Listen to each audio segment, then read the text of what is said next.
धम्मसूर्य चॅनलच्या सर्व श्रोत्यांना सप्रेम जय भीम नमो बुद्धाय। आज आपण धम्मपदातील ब्राह्मण वग्गो या विषयावरती गाथारूपी चर्चा करणार आहोत। खरोखर हा धम्मपदाचा शेवटचा वग्ग आहे आणि शेवटच्या ह्या वग्गामध्ये धम्मपदातील उपदेशाचा निचोड काढलेला आहे, अर्क काढलेला आहे। ब्राह्मण वग्गो ह्या नावावरून काही लोक मला विचारतात की हा ब्राह्मण वग्गो हा ब्राह्मणांनी घुसाळलेला तर नाही इथे, म्हणून ब्राह्मणाची परिभाषा जशी बुद्धांनी केलेली आहे तशी परिभाषा इवन हिंदूंनी पण करू शकले नाही। जसे म्हणूनच सांगितलं ब्राह्मणाच्या घरी जो जन्मला तो ब्राह्मण, पण भगवंतांनी सांगितलं नाही ब्राह्मण कोण आहे, जो ब्रह्माला जाणतो तो ब्राह्मण। आणि ब्रह्म म्हणजे काय की ज्या मनुष्यामध्ये मैत्री विहार करते, करुणा विहार करते, मुदिता विहार करते, उपेक्षा विहार करते, म्हणजे चार ब्रह्मविहार जे आहे ह्या चार विहारामध्ये जो विहरतो तोच खरा ब्राह्मण होय। जो अर्हत आहे, जो बुद्ध आहे तोच खरा ब्राह्मण होय। म्हणजे ब्राह्मणाला एवढी गरिमा तथागतांनी दिली तेवढी कोणीही दिली नाही। ब्राह्मण हा शब्द श्रेष्ठ दर्जाचा आहे, परंतु ब्राह्मणांनीच ह्या शब्दाला अधोगतीला नेलेला आहे। कारण त्यांनी सांगितलं की ब्रह्माच्या तोंडातून जो जन्मतो तो ब्राह्मण। भगवंतांनी यावरही प्रश्न केला की ब्राह्मणांच्या ब्राह्मणी ह्या ऋतुमती होत नाही का, हा प्रश्न भगवंतांनी त्यावेळी केला। म्हणजे ब्राह्मण जन्माला येतो सर्वसाधारण माणसाप्रमाणे, तो ब्रह्माच्या तोंडून जन्माला येणारा तो ब्राह्मण म्हणणे किती हास्यास्पद आहे, याची पण किल्ली भगवंतांनी उडवली। महत्वाचा प्रश्न आहे। भगवंत म्हणतात न जटाही न गोतेही न जच्चा होती ब्राह्मण, यम्ही सच्चच धम्मच सो सुची सोच ब्राह्मण। म्हणजे कोणी जटा वाढवल्याने ब्राह्मण होत नाही किंवा गोत्राने ब्राह्मण होत नाही। न जटाही न गोतेही न जच्चा होती ब्राह्मण, आणि जन्मानेही कोणी ब्राह्मण होत नाही। पण ज्याच्यात सत्य आणि धर्म आहे, सत्य आणि धर्म आहे। धर्म म्हणजे काय, सत्य धर्म नॅचरलला माणसानं माणुसकीनं माणसाशी वागणे विकारमुक्त असला तो ब्राह्मण। म्हणून भगवंतांनी सांगितलंय की मनुष्य जन्मानं होत नाही ब्राह्मण, तर तो कर्मानं होतो। कमुना होती ब्राह्मण सांगितलंय, कर्मानं ब्राह्मण होतो। न जटाही न गोतेही न जच्चा होती ब्राह्मण, कमुना ब्राह्मण होती, कमुना ब्राह्मण होती, म्हणजे कर्माने ब्राह्मण होतो माणूस। तर अशा तऱ्हेने भगवंतांनी परिभाषा ब्राह्मण ह्या शब्दाची अत्यंत उच्च कोटीची केलेली आहे। तर आज आपण एक एक गाथेचं पठण करूया की ब्राह्मण कोणाला म्हणावे। ह्याबद्दलच्या जवळजवळ 40 गाथा आहेत, बघू आपण एक एक म्हणण्याचा प्रयत्न करूया। छिन्नं सोतं परकं कामे पनुद ब्राह्मण, संखारानं स्वयं यत्वा अकतयोसी ब्राह्मण। हे ब्राह्मण तू पराक्रमाने छिन्न करी तृष्णा स्रोत, संस्कार क्षय तू घे जानुनी, जानुनी घे तू अकृत। हे ब्राह्मण पराक्रमाने तू तृष्णेच्या स्रोताला छिन्न कर आणि काम वासनांना दूर कर। हे ब्राह्मण संस्काराचा क्षय जाणून तू अकृताचा जाणकार हो. येदाद्वये सुधम्मेषु पारगू होति ब्राह्मणो अथ सब्बे संयोगा अथं गच्छति जानतो. ब्राह्मण दोन्ही धम्मात जेव्हा पारंगत होती, बंध सर्वही त्या ज्ञानीचे तुटूनिया गळून जाते. जेव्हा ब्राह्मण दोन धम्मात अर्थात समथ आणि विपश्यना यात पारंगत होतो, तेव्हा त्या ज्ञानीचे सर्व बंधने तुटून पडतात. येस पारं अपारं वा पारापारं न विद्यते वितद्धरं विसंयुतं तमहं ब्रूमि ब्राह्मणं. ज्याचा पार अपार वा पारापार जयास नसेल, अनासक्त निर्भयास मी खरा ब्राह्मण म्हणत असेल. ज्याचा पार अपार किंवा पारापार नाही, जो निर्भय आणि अनासक्त आहे, त्याला मी ब्राह्मण म्हणतो. झाई विरजमासेन कतकीचं अनासवम् उत्तमत्थं अनुपत्तं तमहं ब्रूमि ब्राह्मणं. ध्यानी निर्मल एकांत सेवी जो कृतकृत्य अनाश्रव आहे, अर्हत प्राप्ती केली जयाने त्यास मी ब्राह्मण म्हणत आहे. जो ध्यानी आहे, जो निर्मल आहे, जो एकांत सेवी आहे, कृतकृत्य आहे, जो आश्रव रहित आहे, ज्याने उत्तम अर्थ अर्थात निर्वाण प्राप्त केलेला आहे, त्याला मी ब्राह्मण म्हणतो. दिवा तपतिया देच्छो रतिया भाति चंदिमा सन्नद्धो खत्यो तपति झाई तपति ब्राह्मणो अथ सब्ब महोरतं बुद्धो तपति तेजसा. भानु केवल दिवसा चमके, चंद्रमा केवळ रात्रीत. अलंकृत असता राजा चमके, भिक्खू चमके ध्यानात. मात्र रात्रं दिवस चमके, बुद्ध आपुल्या तेजात.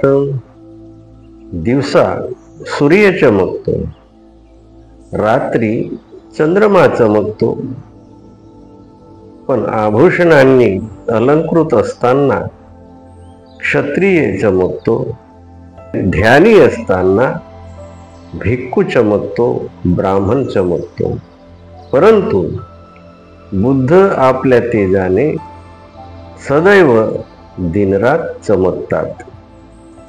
वाहित पापोति ब्राह्मणो समचर्या समनोती उच्चते पब्बा जयमत्तनो मलं तस्मा पब्बजेतोती उच्चते ज्याने पापास नष्ट केले समजावे त्यास ब्राह्मण तयासी समजावे श्रमण जो करी समभावे आचरण प्रबज्जित तोची आहे जो ठेवी विकार दूर करून ज्याने पापांना नष्ट केले तो ब्राह्मण आहे जो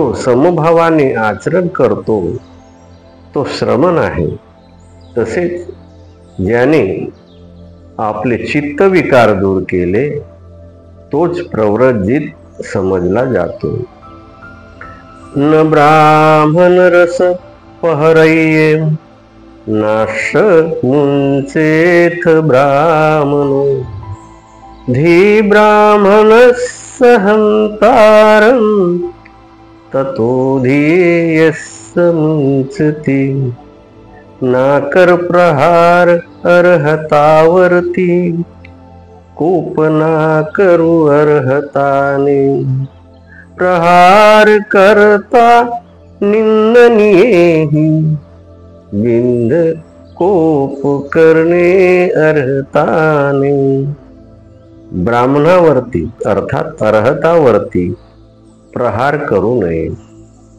अर्हतानेही त्या प्रहार कर्त्यावर कोप करू नये ब्राह्मणावर अर्थात अर्हतावर जो प्रहार करतो त्याचा धिक्कार आहे परंतु त्यापेक्षाही धिक्कार त्या ब्राह्मणाचा आहे जो प्रहार कर्त्यावर कोप करतो न ब्राह्मणस्येत दकिंची श्रेयो यदा निषेधो मनसोऽपि यतो यतो हिंसमानो निवर्तति ततो ततो सम्मतिमेव दुःखं श्रेय मिळेना कमी अर्हतां प्रियास काढे मनातुनी हिंसक मन निवृत्ती होई तसा शांत दुःखातुनी ब्राह्मणासाठी अर्थात अर्हतासाठी ही गोष्ट कमी कल्याणकारी नाही की जो आपल्या प्रियापासून मनाला दूर करतो जिथे जिथे मन हिंसेपासून अलिप्त होते तिथे तिथे दुःख शांत अवश्य होते येस कायेन वाचायेन मनसा नथि दुःखतं संवुतं तिहिठाने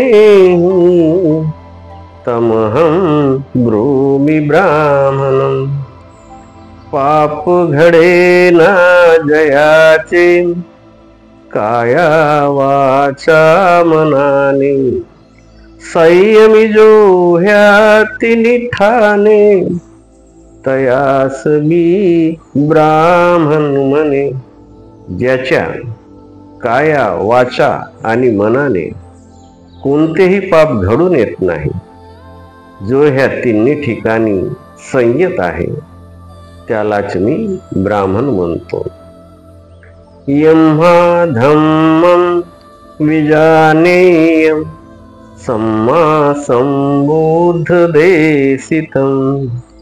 सक्कच्चन्तं नमस्येय अग्निहोतं ब्राह्मणो सम्यक् संबुद्ध उपदेष्ट धम्म जानिला ज्याद्वारा जसे अग्निहोत्रासी ब्राह्मण तसे त्या नमस्कार करा ज्या उपदेशकाद्वारा सम्यक संबुद्धांचा उपदिष्ट धम्म जाणण्याची आपणास संधी मिळाली, त्या धम्म उपदेशकाला तसाच नमस्कार करावा जसे अग्निहोत्राला ब्राह्मण नमस्कार करतो. न जटाही न गोतेही न जच्चा होती ब्राह्मणो, यम्ही सत्संच धम्मोच सो सुची सोच ब्राह्मणो. न जटेने न गोत्राने न जन्माने होत ब्राह्मण, जयात सत्य निधम्म असे तोची खरा होई ब्राह्मण. न जटा वाढवल्याने न गोत्राने न जन्माने कोणी ब्राह्मण होतो, मात्र ज्यात सत्य आणि धम्म आहे तीच व्यक्ती पवित्र आहे, तीच व्यक्ती ब्राह्मण आहे. किंते जटाहि दुम्मेध किंते अजिन साटिया, अभ्यंतरंते गहनं बाहिरं पुरी मज्जसी. जटा वाढवी हे दुर्बुद्धी, मृगचर्मने सुने काय लाभ. विकार भरले अंतरी तुझ्या, बाहेर धुनी काय लाभ. हे दुर्बुद्धी, जटा वाढवून तुला काय लाभ आणि मृगचर्म नेसण्याने काय होईल. आतमध्ये तर तू विकारांनी भरलेला आहेस आणि बाहेर काय धुतोस. पंसो कुलधरम जंतु केसं नमनी संथतं, एकं वनस्मि जायन्तं तमहं ब्रूमि ब्राह्मणं. पंसकुलधारी नसा दिसती, दुबला पतला शरीराने, ध्यानरत राही एकटावनी, त्यालाच मी ब्राह्मण म्हणे. जो पंसकुल म्हणजे फाटलेल्या चिंध्यापासून शिवलेले चीवर धारण करतो, जो शरीराने दुबला पतला आहे, शरीरावर ज्याच्या नसा दिसतात, जो वनात एकटाच ध्यानरत राहतो, त्याला मी ब्राह्मण म्हणतो. न चाहं ब्राह्मणं ब्रूमि योनिजन्मति संभवं, भोवादि नाम सो होती सचे होती सकिंचनो. अकिंचनं अनादानं तमहं ब्रूमि ब्राह्मणं. ब्राह्मण माते पोटी जन्म जरी, ब्राह्मण म्हणेन मी त्याला. भोवादी तो असे आलिक, सकिंचन म्हणती त्याला. मी ब्राह्मण त्यालाच म्हणे, अनासक्तनी त्यागीला.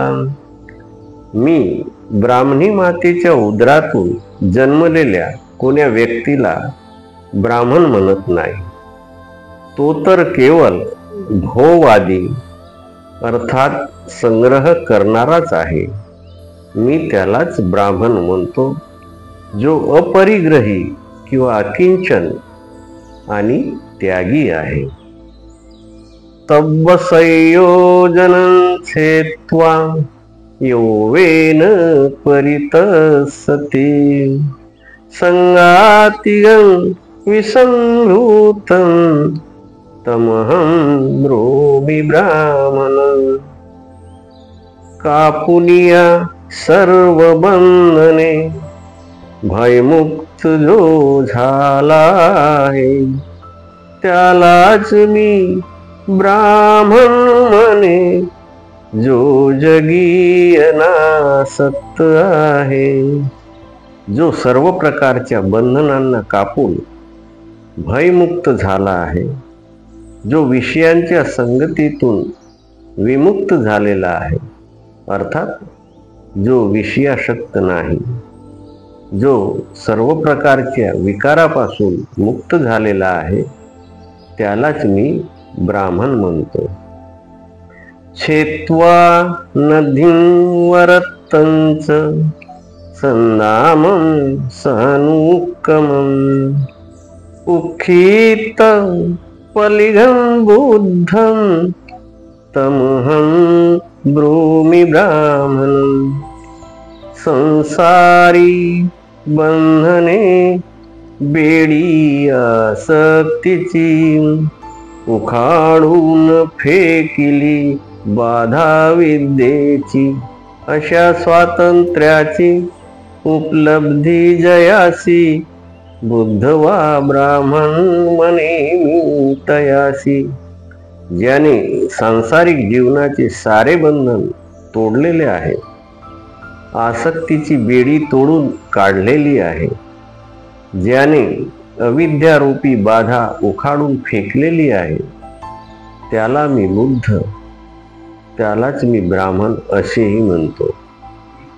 अक्कोसं वदबंधनंच अदुठ्ठो यो तिथिखति, खंती बलं बलानिकं तमहं ब्रूमि ब्राह्मणं. चेत दूषित केल्या विनाही, सहन करीसी व्यावध बंधन. क्षमाबल बल अधिपती ज्याचा, त्यालाच मी म्हणतो ब्राह्मण. जो चित्ताला दूषित केल्याशिवाय शिव्या, वध आणि बंधनाला सहन करतो, समाबल हाच ज्याच्या बळाचा सेनापती आहे, त्याला मी ब्राह्मण म्हणतो. अक्वोधनं वतवंतं शीलवंतं अनुसदं, दंतं अंतिमशारीरं तमहं ब्रूमि ब्राह्मणं. जो अक्रोधी व्रती आहे, तृष्णारहित सदाचारी, त्याला मी ब्राह्मण म्हणतसे. जो अंतिम शरीरधारी, जो अक्रोधी आहे, जो अक्रोधी आहे, जो व्रती आहे, जो सदाचारी आहे, जो तृष्णारहित आहे, जो संयमी आहे, जो अंतिम शरीरधारी आहे, त्यालाच मी ब्राह्मण म्हणतो. वारी पोखर पत्तेव आरगेरीव सासपो, योन लिंपति कामेषु तमहं ब्रूमि ब्राह्मणं. कमलपत्री ना जलथांबे, आरे अग्री नारायण. मने तयासी ब्राह्मण मी, काम भोगना त्या ठाई. कमळाच्या पानावर पाण्याचा थेंब आणि आरेच्या अग्रभागावर सरसोचे दाणे यांची जी स्थिती असते, त्याचप्रमाणे क्षीणाश्रव भिक्खू कामभोगापासून अलिप्त राहतो आणि त्यालाच मी ब्राह्मण म्हणतो. यो दुःखस्य पजानाति, इधेव खयमत्तनो. पन्नभारं विषयत्तं तमहं ब्रूमि ब्राह्मणं. जो इथेच दुःख क्षय जानी, उतारुनी भार फेकितो, आसक्ती रहित जो आहे, खरा ब्राह्मण त्याला म्हणतो. जो ह्याच जीवनात आपल्या दुःख क्षयाला जाणतो, ज्याने आपला भार उतारून फेकला, जो आसक्ती रहित आहे, त्यालाच मी ब्राह्मण म्हणतो. अशा तऱ्हेने आपण ब्राह्मण वग्गो यातील पार्ट 1 हा ह्या व्हिडिओमध्ये घेतलेला आहे. पुढच्या पार्ट 2 मध्ये, पुढच्या एपिसोडमध्ये उरलेल्या गाथांमध्ये, ह्या गाथांमध्ये भगवंतांनी ब्राह्मण ह्या शब्दाची फार मोठी परिभाषा केलेली आहे, श्रेष्ठ दर्जाची परिभाषा केलेली आहे. ब्राह्मण ह्या शब्दाला त्यांनी बुद्धत्वाचे समानार्थी वापरलेला आहे. बुद्ध म्हणतात, अशा व्यक्तीला मी ब्राह्मण म्हणतो ज्याने जीवनाचे सारे बंधन तोडून टाकले, जो परम स्वतंत्रतेला उपलब्ध झाला, ज्याच्या ऊर्जेला आता सीमा उरली नाही, ज्याला आता पंख लागलेले आहेत. नमो तस्स भगवतो अर्हतो सम्मा संबुद्धस्य.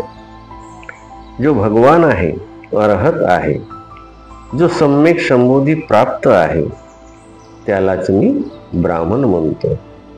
बुद्ध म्हणतात, भिक्खूंनो, अशी भ्रांती बाळगू नका की ब्राह्मणाच्या घरी जो जन्माला आला तोच ब्राह्मण आहे. ब्राह्मण हा जन्माने नाही तर कर्माने होतो. न जच्चा वसलो होती, न जच्चा होती ब्राह्मणो, कमुना वसलो होती, कमुना होती ब्राह्मणो. न जन्माने कोणी वृषल होतो, म्हणजे वृषल हा शूद्र या अर्थाने वापरलेला आहे. न जन्माने कोणी शूद्र होतो, न जन्माने कोणी ब्राह्मण. कर्मानेच तो शूद्र होतो आणि कर्मानेच कोणी ब्राह्मण. म्हणजे तुमचे नीच पद्धतीचे कर्म असतील तर तोच वृषल होय, तोच शूद्र होय.